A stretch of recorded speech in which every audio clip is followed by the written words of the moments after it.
So, I want to talk about education of Pakistan, but the problem came from that being such a broad topic, I just couldn't. I needed to narrow it down to a point where I could actually do something measurable, or some research that's measurable. What I ended up on is, does the government give enough time, regulation, and money for there to be much of an education in Pakistan? The answer is a mixed bag. So let's begin at the beginning. Another Brick in the Wall. It's a Pink Floyd song. And Pink Floyd is known by millions, if not billions, by now.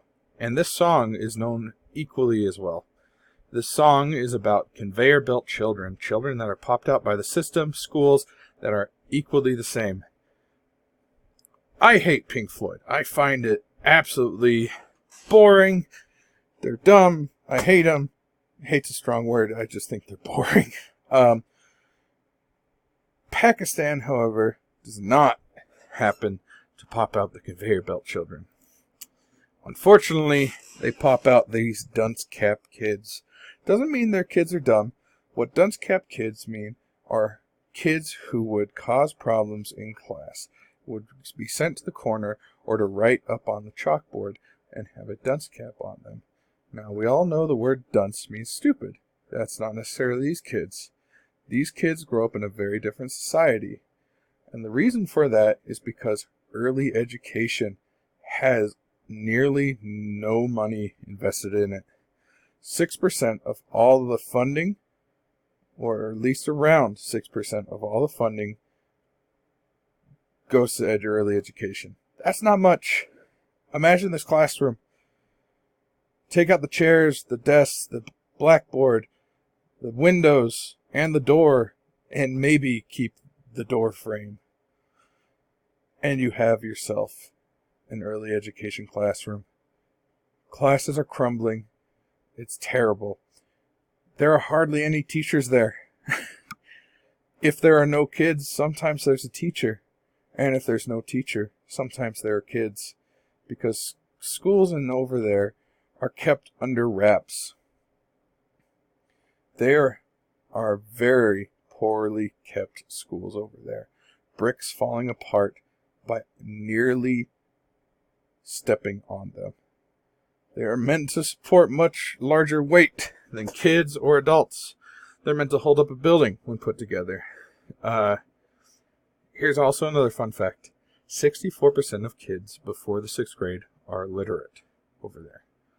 That means up to the 6th grade, 64% of the kids cannot read. And something like 36 or 34% of all adults over in Pakistan are illiterate. This stems from the problem of early education. And unfortunately, this has been a pretty constant up to recent years, thanks to this young lady, Malala, that we are reading about. She's made it slightly better. Middle school, high school, it's not quite as bad.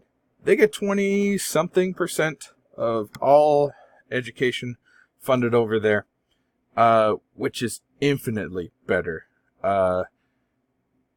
However, I chose this picture because this is what we would consider a typical high school picture. Everybody get together and smile and have fun. Say cheese. However, over there, things are a little bit different. Maybe get rid of 3 or 4 of the 5 girls in the picture, and you have yourself a normal looking school over there.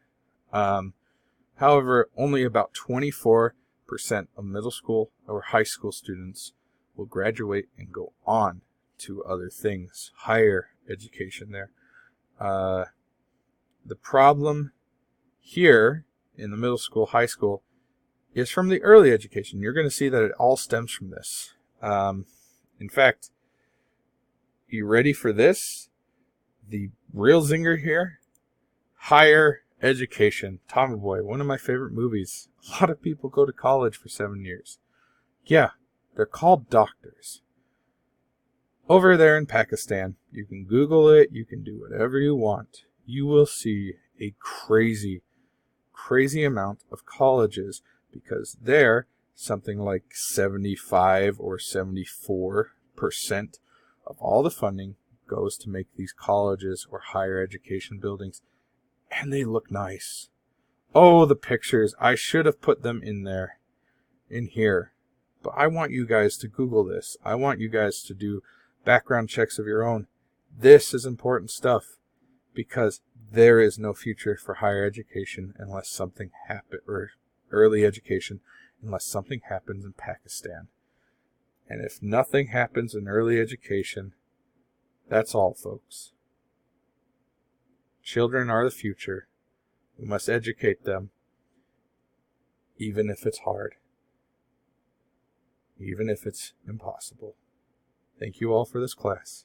Have a good one.